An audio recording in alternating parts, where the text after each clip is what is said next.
All right, welcome. We'll just let people get settled here for a minute. Then we can get started.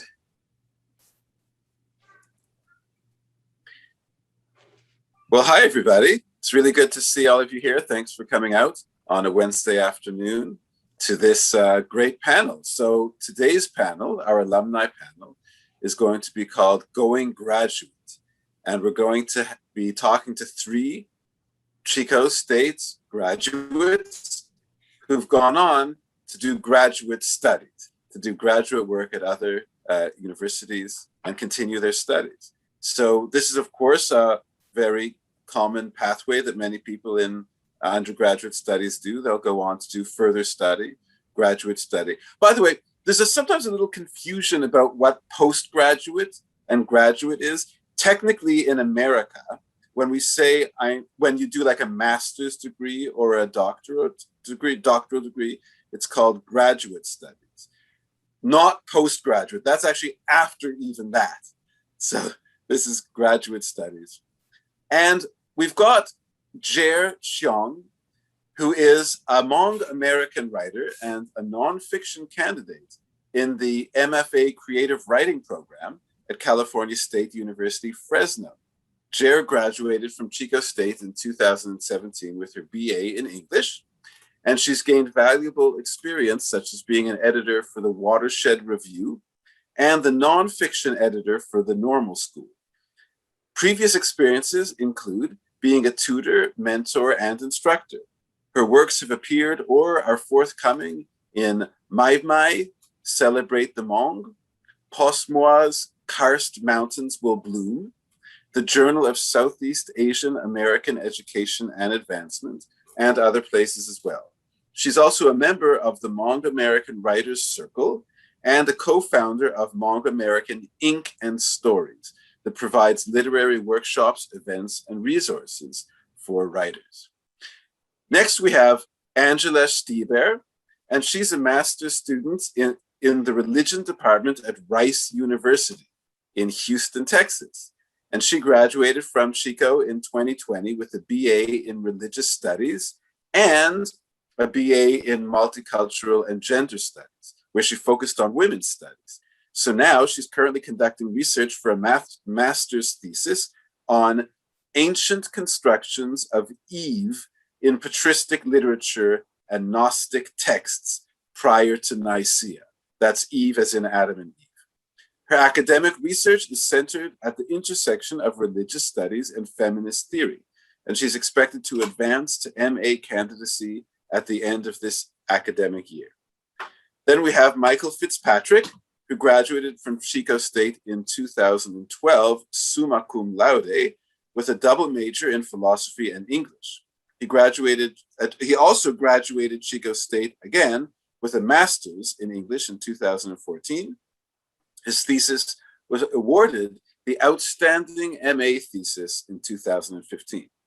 And he also has obtained a master's degree in philosophy from Stanford University, and he's currently still in Stanford, continuing on to pursue a doctoral degree.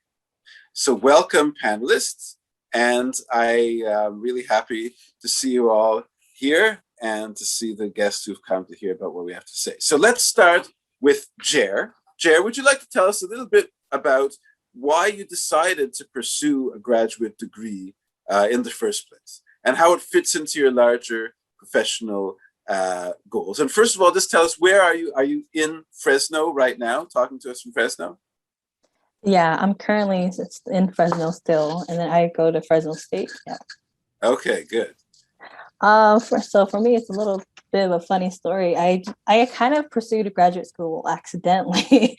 So before I finished my undergrad during the last semester, I didn't know what I was going to do. I was just like, am I going to get a job? Am I going to work? I didn't know. And in my home community, there's not a lot of Hmong students who go on to graduate school. They get their BA, they're done, they get out. And so then I didn't really have anybody actively encouraging me to go to grad school. And so when I was kind of really lost and all that, Professor Jeannie Clark and Professor Sarah Pei reached out to me, and they were like, hey, you should apply. And I was just like, what? Like me? Like I'm graduate school material? I don't think so. But yeah, but after talking to them and just like talking to my family, they were like, yeah, actually you'll be the first in our family to get a master's. So then I was just like, oh, okay, then like I just applied and I just started going because I actually, I do love academia and I love going to school. I love studying and just learning, And so I was like, you know what? I don't have an end goal exactly, but I wanted to do a master's, to make my family proud and just kind of keep going and see how far I could go.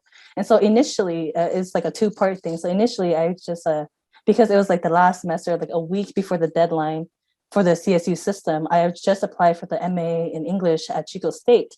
And then it was great. I did love, I love the professors. I love the program. But as the months went by, I realized, wait, but the MA in English isn't exactly what I wanted to do. I realized I wanted to really do creative writing, not just, the MA, which focuses, on rhetoric and literature, right? And kind of prepares you for a PhD program or prepare you to teach, right? But that's not exactly what I wanted to do. I wanted to do creative writing. And so after a year, I actually applied for Fresno State's MFA program and I transferred out. And so that ended up being just really good. I mean, I love what I learned at the MA program because it did teach me, it gave me like pedagogy and stuff like that and prepared me to teach. And so I did for one semester taught at Fresno State's their like first year like English writing classes and stuff like that. So I did teach for a semester during that time. But then also just like the MFA at Fresno State gave me so much in the sense that like it allowed me to work in editorial or like in the field, right? Like work as a editorial assistant and work on magazines and just work in stuff related to literary and publishing. And so I'm just like, that's where I want to be, to write creatively, but also be in a part of a publishing and literary field. Great. Yeah, that's an exciting field to be in. And I'm really glad you are doing that. So let's move on to Angela Stieber. So Angela, why did you decide to do a graduate degree? Well, I knew pretty early on that as soon as I took my first religious studies class in 2013, I'm one of those who left college and came back, and it was the passion is a field to go and interrogate some of the like preconceived notions about religion, like basically taking a class in religious studies, the academic study of religion. It rocked my world. It rocked everything I thought that I knew about the religion that I grew up in. And I knew that I wanted to go through and be a professor. So I'm in my master's right now, but that is ultimately going to end in a PhD program, hopefully at Rice.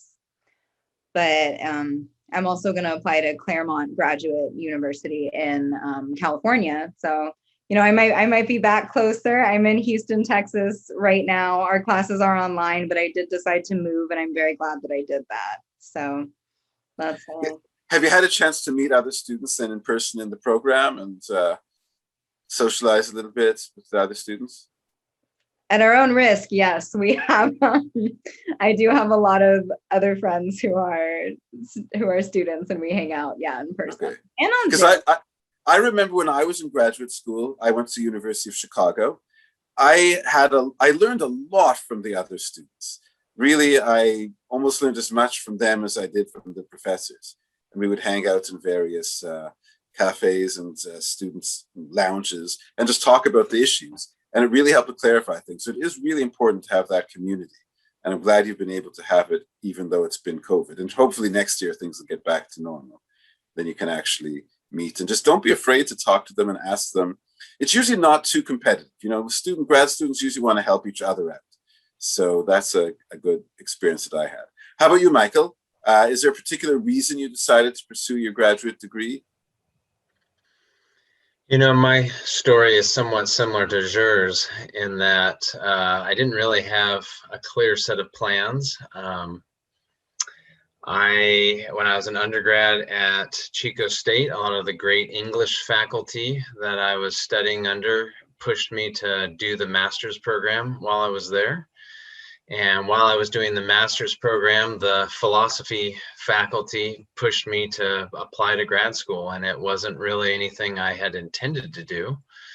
but I was loving the studies. I was loving what I was working on. And so I thought, sure, I'll throw my hat into the ring. And some graduate schools wrote back and said they were interested in having me. So it's really been kind of a gift to be where I am. And I think there's a beauty to that for me in that, I hope to go on to teach and be a professor, of course, but, even if that pathway doesn't open for me, the graduate studies that I've done have been worth it for their own sake, which I think is, really meaningful and helpful. Yeah, I'm glad you pointed that out, because a lot of my friends, when I went to grad school, and I'm in religious studies, so I did my grad studies in religion and Asian studies. And a lot of my friends were saying, why are you doing it? And what can you do with it? Of course, you get that all the time. And I just learned so much that I knew that if I didn't become a professor, that knowledge would still come in handy in all sorts of different ways. It just opens up your whole mind to totally new ways of thinking. And you can't go wrong with something like that. More knowledge is always going to help you rather than less knowledge, I would think. So let me ask you all, once you decide to go on to graduate studies, how do you decide which program to do? This is a question that students ask me all the time. They say, I want to do further study. How do I know which program to even apply to? Because there's so many different ones. Can you give us any insight into how you chose your programs? Let's start with Michael this time. We'll go backwards. We'll do Michael first. When I got accepted to a number of different schools, my wife and I sat down and we created a big spreadsheet of pros and cons for each one. We were thinking about location, cost of move, cost of living in the area. Some graduate programs were offering a better stipend, but the cost of living was higher. And so we realized that actually schools offering a lower stipend would afford us a better quality of life. We started thinking about proximity to family. So did we want to move to the other side of the country or stay in California? And then for myself, I also considered the atmosphere of the department. I tried to kind of get a sense of the relationship the faculty have to the students, as well as the graduate student culture. And in hindsight, I would say that last factor has ended up being the most pertinent for me. I think really having a sense that there's a community of faculty that you will flourish with, and a community of grad students that you can connect with should be among your biggest factors, not the only one, but it certainly really played an important role for me. And honestly, we ended up at Stanford because it was the best confluence of all of those reasons. My wife's family lives near Chico, so it makes it so that we're a nice 3.5-hour drive away. And but it's also Stanford. It's a great school. Okay, thank you. Angela? So I had some help from the Comparative Religion and Humanities Department website. I don't know if you are aware of this resource, Daniel, but Joel Zimbelman made a comprehensive list of suggested religious studies programs. So I had a really good place to start. I knew geographically that I didn't want to move to the East Coast. I'm now considering that for PhD program applications, though. I'm open to it. But if I could get away with going to a school, I was hoping for a school in California, but I fell in love with Rice, even from when I visited their website. It's a really out of the box department. And I realized that when I visited, I was a part of a forum where a man who has had alien encounters, bracketing off whether or not that's true, but he shared his stories with us. It was just like every single faculty member who was not on sabbatical was there. Every single grad student who was in the Houston area was there. And we were packed into this little room, which I now found out is where all the classes are. And I was just like, I'm gonna be devastated if I don't get into this school. Right. I got to meet with all the faculty that I'm working with two of the faculty that I met with while I was visiting. And I just knew it clicked. I had some help initially from the resource when I was kind of shooting in the dark and had no idea Right. where I wanted to go. But I also reached out to the wonderful woman who's now my advisor. And I asked her if she was taking students and if she'd be interested in doing the general kind of research that I want to do. And she said, yes, absolutely. And she made time to meet with me when I came to visit Rice. And I knew it was the perfect fit. And I'm not wrong, at least so far. So. That's great. Yeah, it is very important to everybody to actually, if you can, visit the campus and meet some of the professors in person. So you'll have a few professors at rather a few universities that might be possible. You might want to narrow it down to a reasonable amount, 3 or 4, and go visit them if you can, meet the professors. Because I did the same thing when I was considering universities. I went to Chicago and I met some of the professors there in person. And just like Angela, I randomly saw a little advertisement for a speech being given in the religion department by somebody that I had not heard of at the time. This was like 25 years ago. And I went to this speech and it was just incredible, just blew my mind. I'm like, what, does this go on like every day? This is just a random talk that I went into in a little lecture hall and it just blew my mind. And I said, I'm going here. And the guy was Cornel West. Have you guys heard of him at all? He's a very prominent theologian, he's a Black theologian, and just an incredible thinker who's quite well known now, but I had not heard of him at the time. It just blew my mind. I said, I'm going here. All right, Jer, why did you decide to do your program at, or how did you select your program? It was definitely the community and the faculty. So when I transferred, I already knew that Fresno State was gonna have like the professor, the Hmong professor, Mai Vang, professor of poetry. I think she's the first, in any program across the country. So I knew I wanted to be there and work with her. And then also like professors Bryn Saito and Vanita Blackburn, like these new faculty that was incoming when I was gonna go. So I definitely knew like, oh, okay, I wanted to be there in Fresno. And then I just knew, Fresno has the biggest Hmong population in California. So then I was like, okay, I gotta go where the Hmong writers are. And I knew I had met a Hmong writers group that was basically, a lot of them were based in Fresno.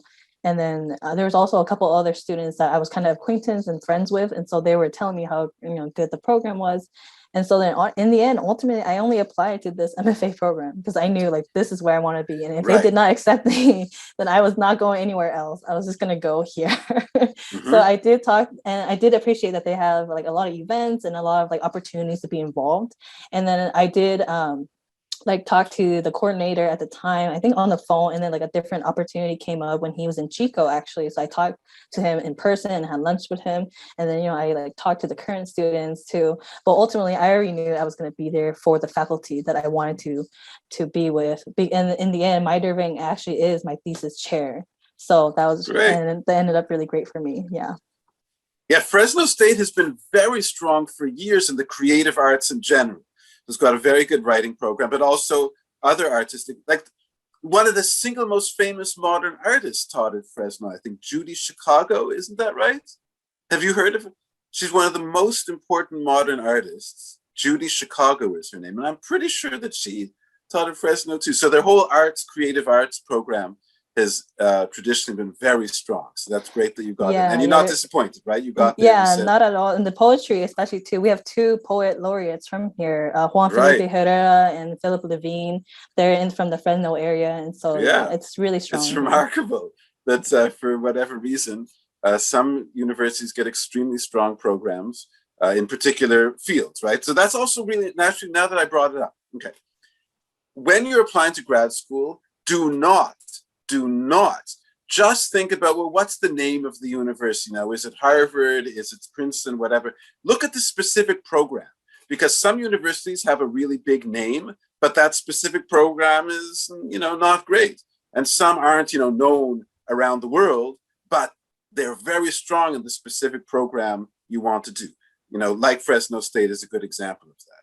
So it's really important to look at the program, because people within your field will know about it, right? It might not be that somebody that's, just a random person on the street. Of course, they've heard of Harvard. They might not necessarily have heard of some other universities, but the people in the field, other writers know that Fresno State is amazing for their MFA program. Other religion people know that Rice is amazing for their religion program. So it's just really important to keep that in mind when looking for graduate schools, right? Look at the program, the strength of the particular program. Okay, were there any pieces of so when you were applying to graduate school, were there any issues of the application that kind of came as a surprise or were particularly difficult to do? The application itself to these programs. Oh, right. Let's ask Michael first. So I applied to a lot of programs, which is probably a question many of you have. How many programs should I apply to? I think Jura and I are kind of polar opposites here. And I think it really depends on whether you have kind of already made connections or not. I didn't have any connections to the philosophy world, so I just applied everywhere. And I think the most important thing was, one, to have talked to the faculty who are writing letters for me early to give them time to write good letters. And two, do not cobble together some piece of writing at the last minute for your writing sample. You want something that you've been working on for a bit of time. And this kind of lets you know that it's really a long-term planning process. I probably spent at least a year getting all of that together before I actually submitted the applications. And in hindsight, I would say that those two items were the most important. I did have to take the GRE and some other things, but as I learned later, things like transcripts and GREs, these kind of impersonal ways of assessing you, mattered less to the departments that admitted me than the testimonials my faculty gave for my quality as a student and the strength of my writing. So that's really the place that for me stood out as this is what made my applications work and where you should really invest your energy. Jared, do you want to add anything? I was just going to agree about basically your samples, right? Like, especially in the MFA creative writing and stuff, they'll ask for your creative writing sample. So, you just want to do that research ahead of time, make sure you have something decent and not just cobble something at the last minute to turn it in. Yeah. Angela, anything to add?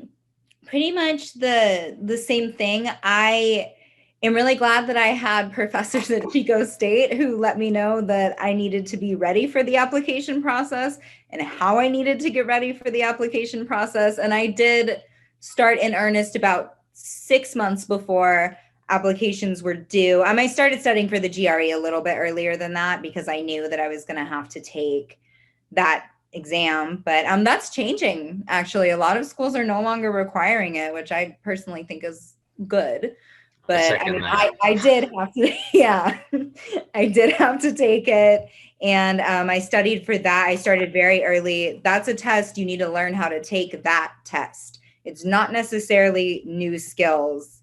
Most of the time I spent in tutoring was learning how to take the GRE exactly.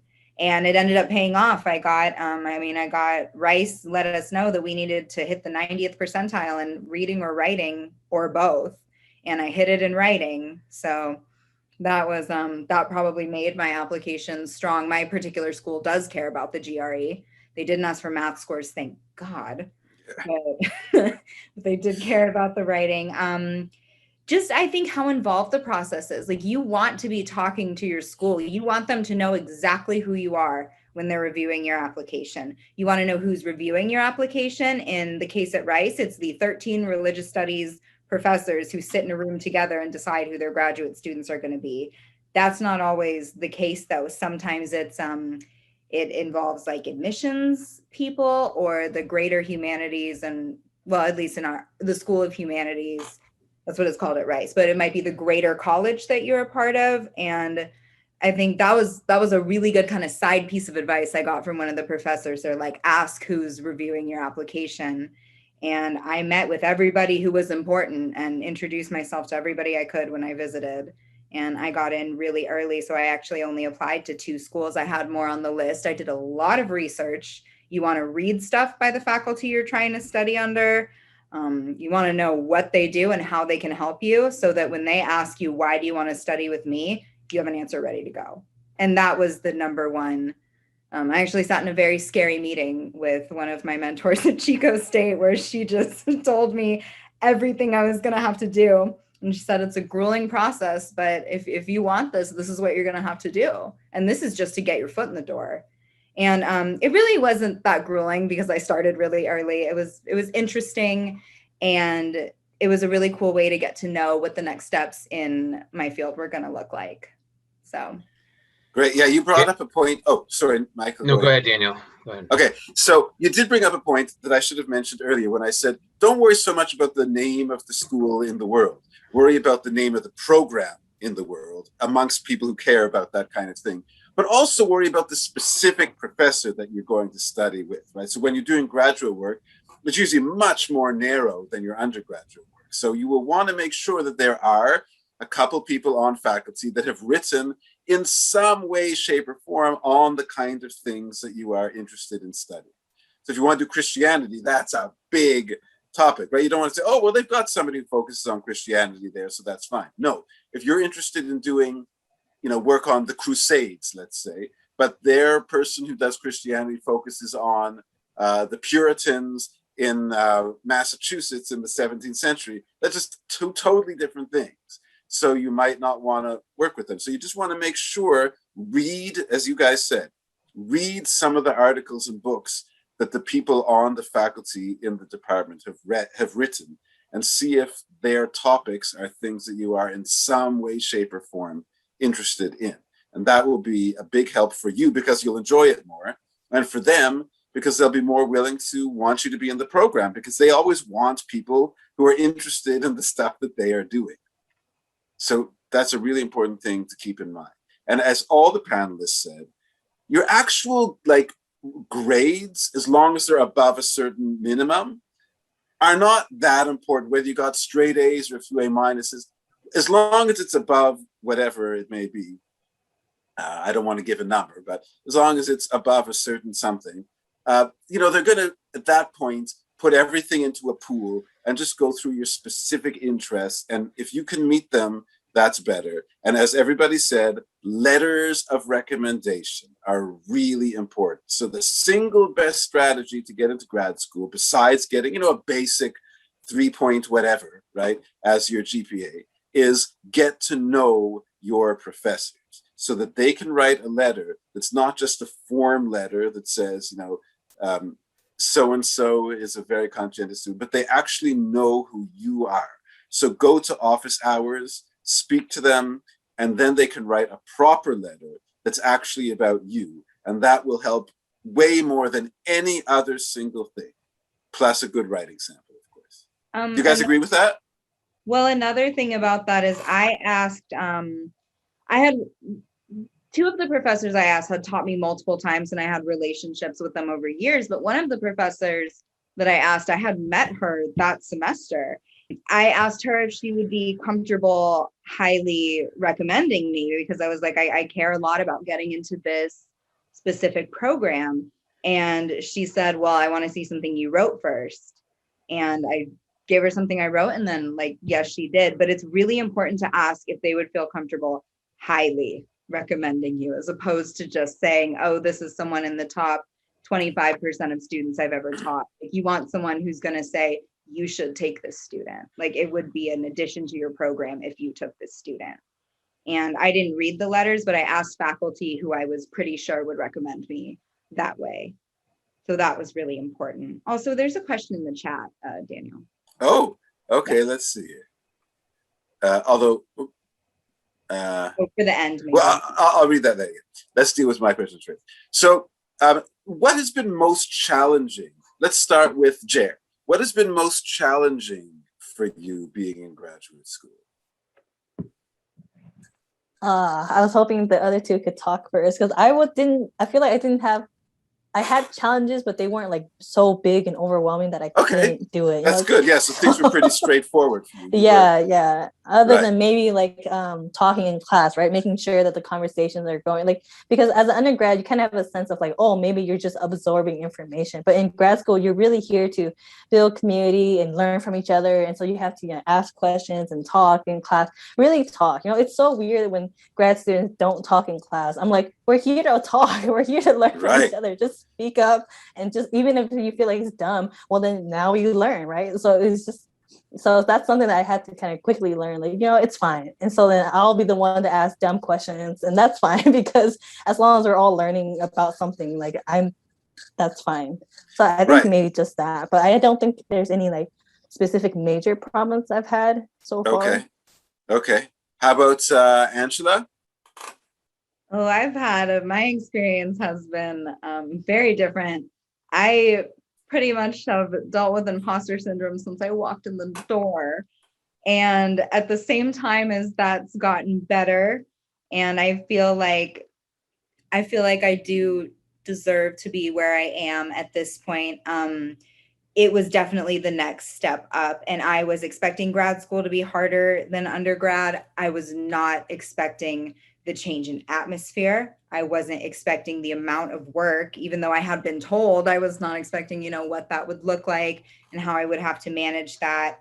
I was intimidated by almost everybody that I came into contact with, which for those of you who know me, that's not my normal. That's not normally how I interface with people. I think some of that was made that way by COVID, because most of my relationships with faculty and a lot of other students have been just on Zoom.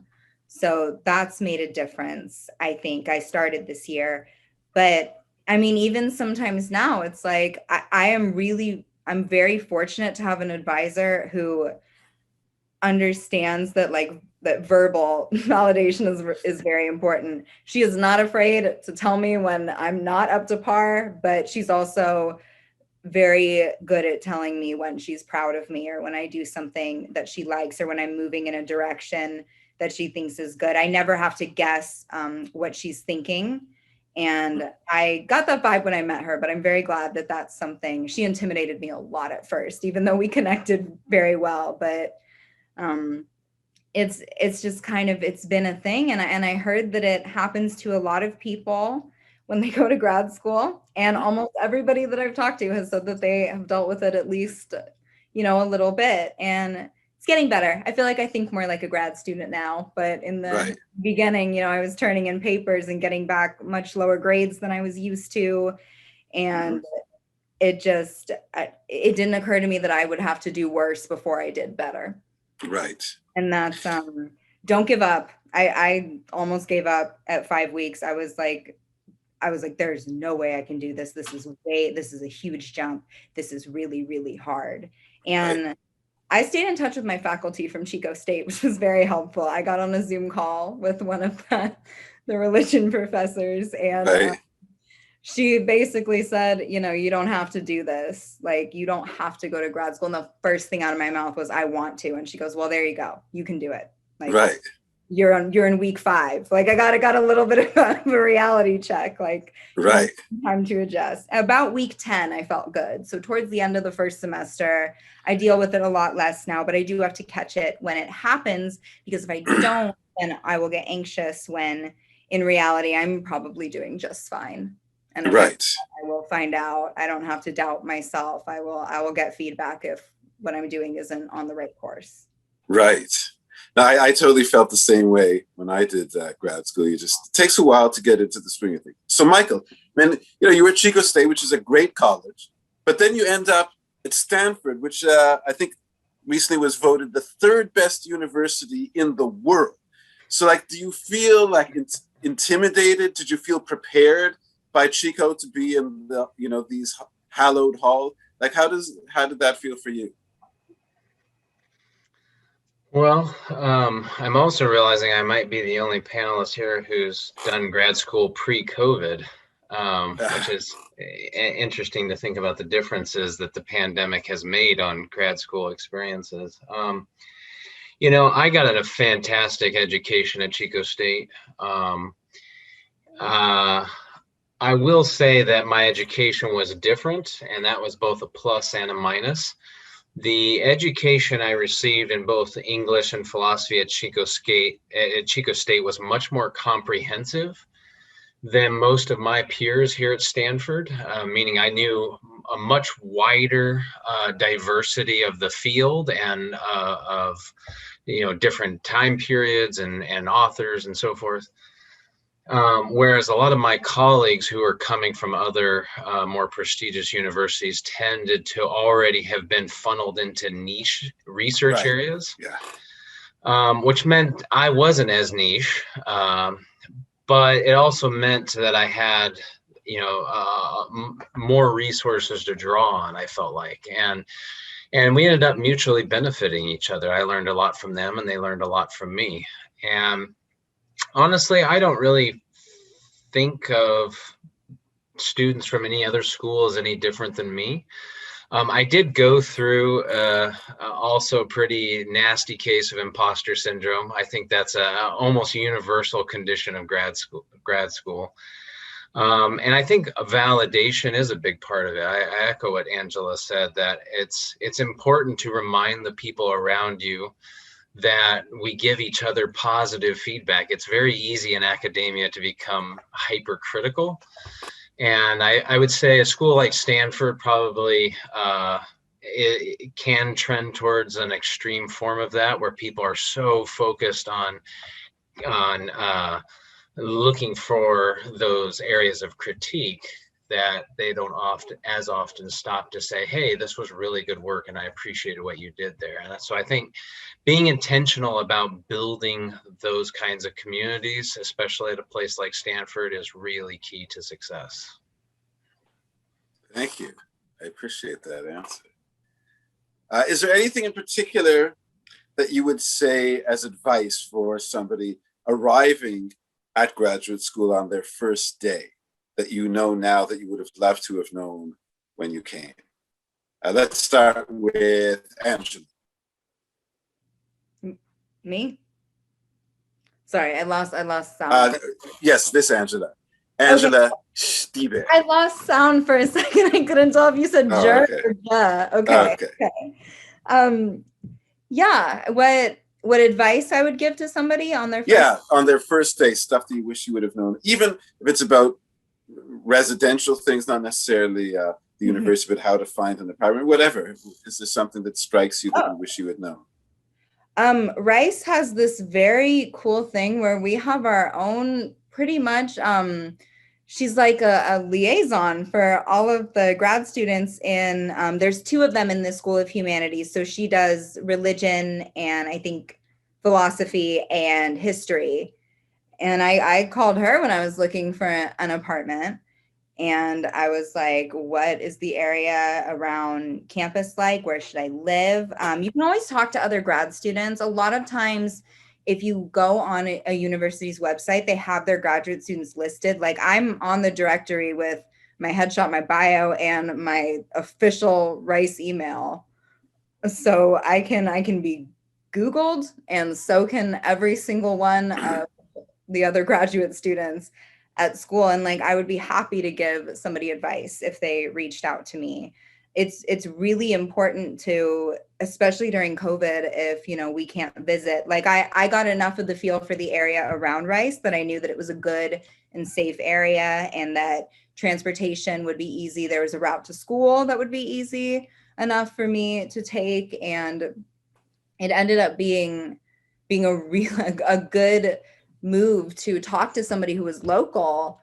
But as far as an apartment goes, as far as your first day, so my mother, who was on this Zoom call, actually, I take a picture every first day of school of when I'm right about to leave for school. And this year, obviously I wasn't going to leave, so I took one at my desk. But you will remember the first day of graduate school we will remember it for the rest of our lives. I remember vividly sitting in my first classes, and I'm so glad that I have, you know, a little bit of evidence because I can look back at that picture and say like, wow, everything I've learned in the last year is like, it's a different, you know, in a lot of ways, impermanence. It's a different woman sitting here today than the one who took that picture the first day of grad school. And we get to build on ourselves. Don't be scared if it's overwhelming the first day. All of my classes were overwhelming the first week. Right. Syllabi are different. Yeah, I remember my first day of grad school in the Eastern religions, the Asian religions program. I walked in and the professor says, there's no such thing as religion and there's no such thing as Asia. So I just packed up my books and went home. I mean, I thought that was that. But anyway. Okay, Jared, do you want to add anything? Yeah, two quick things. When the first day of grad school or just going to grad school in general, it can feel really isolating, especially when grad classes are usually at night. So, you know, you're not on campus to enjoy events or join other students. And so it can feel like you're really outside of the university. But so, you know, on the first day and the first week, you know, that first semester, really get to know your peers and professors and try to build that community, you know, when it's safe, you know, when it's safe to do so, you know, like hang out with people, like at school, outside of school, attend events virtually together, you know, invite people, like do things together because it's so easy to slip back and just like do things by yourself. But that's so like, you're not going to grow that way, you know? And a second thing I wanted to say is that if you're considering grad school, you're actually more prepared than you think. Like it's not about the GPA, right? It's about if you're someone who's curious about your field and you're like, you know, I think I want to study something more in depth. I think I want to like be kind of surrounded with other people who are talking about this and have conversations about this. Then I think you're already like a foot in, like you're already more prepared than you think. And that was my experience because I really had no idea I was like graduate school material until my professors were like, yeah, you're totally capable. Like you can do it. And I was like, oh, I guess I can. And so then like, you know, so if you're already considering it, if you're already really curious or you love this field, I think you're already like one step in. Nice. Michael, want to add anything? Yeah, I want to say a couple super practical things that aren't directly related to academics. And that's because, actually, I guess this will make it three things, all short, I promise. That's because you should not think of a graduate student as a student. A graduate student is somebody who is already making their transition into professional work. Even if you haven't started teaching yet, or you're not in a program that has a teaching focus, most departments are going to see you as some kind of peer, and you're going to be doing work that's the work that the faculty do in their own research and so forth. And with that comes some practical realities that you don't have to normally think about when you're an undergraduate. The biggest for me that I learned about my first year at Stanford was doing taxes. I highly recommend sitting down with somebody who understands how education fellowships, grants, research funds, TA-ships, and so forth get calculated on a tax return. I ended up creating a kind of how-to guide for Stanford that gets sent out now to my entire department every year for all the graduate students, because I spent weeks just struggling, figuring out how to file my taxes. So just wanted to, that's something that nobody's probably going to tell you when you show up at grad school. Hey, you're going to be kind of a funny oddball when it comes to how the IRS sees you. So make sure to kind of plan for that earlier. And the last thing I was going to say is I'm married, and being a married graduate student or a graduate student with children is very different than being a single graduate student. Being a single graduate student, you know, you can work 18 hours a day and have crazy, bizarre habits and sleep schedules and all kinds of things. But when you have a family, it's not as easy. And so you have to think about what is family and scholastic balance going to look like? Because it has been very different for me and for other students with families versus the 22-year-olds who are single that come into the program. Interesting point. But I appreciate that, because I also noticed that there was a difference between those that had families and those that didn't when I was in grad school. So that's a good point. All right, well, why don't we open it up last few minutes for questions from the audience? So who wants, well, right, there was some question in, does a possible interview before admission to a master's program imply that you might get asked why you are interested in the program and which professors you're interested to work with? I see, yes. So how much do you have to know about the program before you dare to actually go there and speak to people? Yes, Angela? You will get asked exactly why you want to go to the program. You are expected to know exactly why you want to go to their program, and their program pretty much alone. You have to sell it like this is your life. This is your future here at this school. And you know, you don't have to know everything that you want to research yet. Like I remember learning that I didn't even study Gnosticism until grad school. And then I found out it was something I was very interested in, but I knew that I wanted to study at the intersection of religion and gender. And I wanted to do that with early Christianity up through modernity, like a trans-historical sort of lens, which I'm not doing now. I found out I do not have enough knowledge of the ancient world to do anything trans-historical, or at least I was told. So I'm getting that background right now in my master's, and then I plan to move into more of that focus in my PhD. So you don't have to know all the little things like that, but you should be able to sell yourself as a student that they want. And part of doing that is showing how much you want to be there. So even if you can name drop a few articles, I didn't read everything that all of the people I wanted to study with worked with. I read their most recent things and their most famous things. And that was that ended up being a good call, and the things that most applied to where I wanted to study. So Great. It is important. Next question. Anybody have a question? Yeah, I have a question if that's all right. Sure. Awesome. Well, thank you, Daniel, and panelists. It's really been an extremely beneficial webinar here. So thank you very much for your time.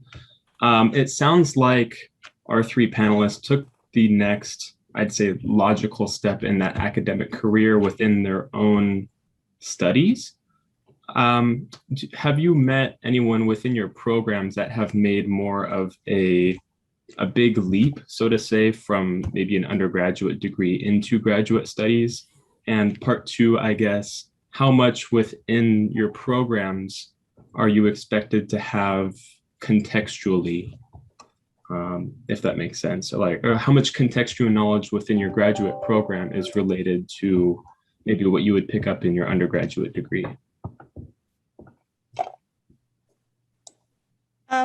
For mine, it was very specific. It's pretty much, everything. I was able to take both of my degrees and specific research interests directly with me into grad school, and have only added on to that. That being said, there are 4 people in the first year master's program cohort at Rice, and only 2 of us have religious studies degrees. So the other 2, one is does international studies, and the other one did linguistics.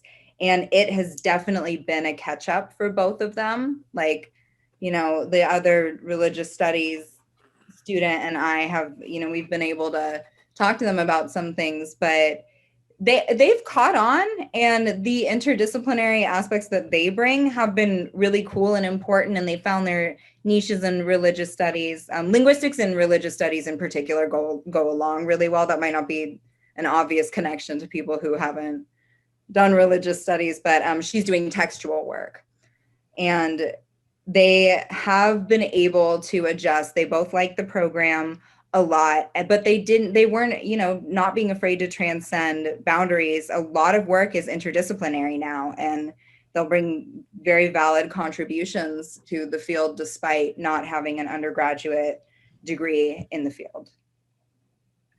Anybody want to add anything? Yeah. I was thinking here about how Jer and Angela have been characterizing some of their experiences, and I'm realizing that there is a meaningful difference, I think, from what I'm hearing, between applying directly to a master's program and directly to a doctorate program. Because I think the kind of flexibility, Spencer, that you were asking about is not something I see at the doctorate level. But I do think it's something that is appropriate at the master's level. I think what Angela is describing makes a lot of sense. And I should tell everybody here, just so you're aware, the Academy has become a bit competitive lately in terms of just the volume of applicants. And half of my class, myself included, so there was 9 in my cohort, half of us had already had some kind of graduate degree. And that was separate from doing the master's at Stanford as part of the program. So there's quite a few people now who are using the master's as a stepping stone. And in some cases, Spencer, that was because their undergraduate was not a specialization in the field. And I think that's because a doctorate program really is presupposing you have a firm foundation. So I would say if you're interested in a doctorate and it's not in the area of your undergraduate, then I would seriously recommend a master's program somewhere before applying for that PhD. That's a good point. Now, in the few minutes remaining, I do want to get to this question from Zachary about the thesis that one is required in some programs to write. So I know I felt the same way when I did a master's. I was very daunted by the prospect of writing an extremely long thesis. So first of all, Angela and Mike, you both, do your master's programs involve lengthy theses? Because sometimes they don't. Some are just course-based. Others do have a 50 to 100-page thesis. Mine ended up being 180 pages. Yeah, so I both in my school and in departments at Stanford and in other peer institutions, I've seen at least 3 different versions of the master's requirement. One is you just take a comprehensive exam and that's it. So you study really hard for a big test and then you get your master's.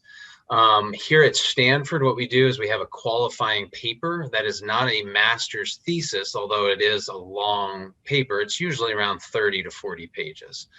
But it's not by no means the kind of scope that a master's thesis normally requires, or the kind of thesis that I wrote at Chico State. That said, there are programs here at Stanford and elsewhere that do require a full-scale master's thesis en route. So I think it's about knowing your particular programs that you're interested in. Almost every program will have their graduate program requirements listed somewhere on their website. And you can also ask the liaison there, hey, what's expected at each milestone throughout the program? And Angela, do you have to write it? Oh, Jerry, yeah, go ahead. So I was gonna say the thesis, the name, the 100 pages sounds scary, but essentially when you're in the program, each year you're basically building up a little bit by bit. Right. So in the MFA program, like my first year, I wrote a couple essays, and then the second year, I wrote a couple more essays, and ultimately that became the foundation for my thesis. So it's not scary if you think ahead of time, right? You don't do it the last minute because that would be terrible. That was for you, right? So you don't want to do that. You want to make sure when you get into the first semester that you're already trying to form what that thesis is. And that whatever you're writing, you hope that almost everything you're doing will eventually head towards the thesis. And so then that way you're not worrying about it at the last semester. Angela, do you have a thesis requirement as part of your master's? I had to pass a language proficiency exam and a comprehensive exam already, 2 separate exams, right, and an 80 to 100-page thesis and defense at the end of by next March. Wow. Right. So, it's a brand new master's. I've heard it described as PhD boot camp. And right, I will say that I initially planned to apply for PhDs, which is partly why I had the faculty focus in the way that I did. I found out that at least for religious studies, it's really competitive. There's not a lot of spots, and having a master's from Rice will definitely help with my PhD prospects. So I actually applied for one PhD program and one master's, and I got into the master's, and I did not get into the PhD. I see. Okay. Sure. Sounds but, good. But yeah, it's a big, and if I stay here, I have to take a different language exam and a different comprehensive exam. They have, Right. It's a lot of requirements, at least in the particular program I'm in. Right. Okay. Great. Well, I think we're at the end of our time now. So thank you so much, panelists, Michael Fitzpatrick, Jeo Xiong, and Angela Stieber. It's really great to see you guys. I'm really happy that you're able to share your insights with us. And thanks for coming, everybody.